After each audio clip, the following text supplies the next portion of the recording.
Hi guys, we're going to talk a little bit about linear regression today and how to transform data that's not linear. With everything that's going on lately with the coronavirus, COVID-19, I just want to demonstrate a perfect, relationship between what's going on in the real world and what you might see as part of a problem on your AP test.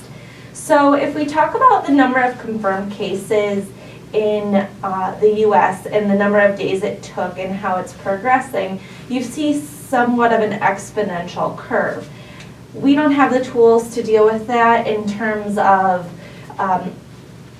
what we would use for inference or anything like that in this course, so we're going to actually first linearize that data. Because this is somewhat of an exponential function, what I did was I took the log of the y values, the log of the number of confirmed cases. And I graphed it against the number of days. And it seemed to linearize that quite a bit, and I got a pattern that looked pretty linear. Actually a lot more linear than the original graph. So then, in order to perform any type of inference on this data, I first had to check the residual plot to see if this was actually a linear pattern. So if you graph the residuals in your calculator, residuals, and number of days, you got a pretty random looking residual plot, which is what you hope for in this type of case.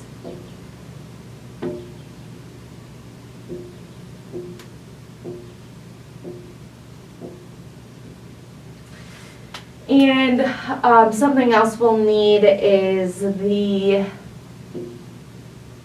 box plot or histogram of your residuals, which looks something like this.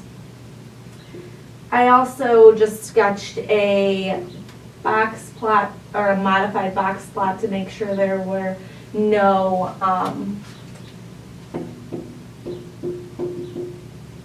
outliers, and there aren't any. It's a slight skew, but not a strong skewness. So in checking those conditions, remember you have liner, L-I-N-E-R, which linear, we can say it's linear because of your residual plot showing no pattern. We can say independent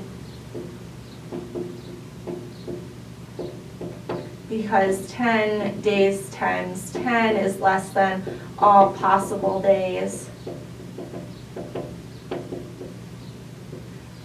N for normal residuals. E for equal standard deviation.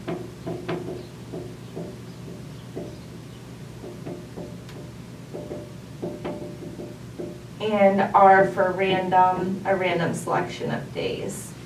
So that was all taken care of right there.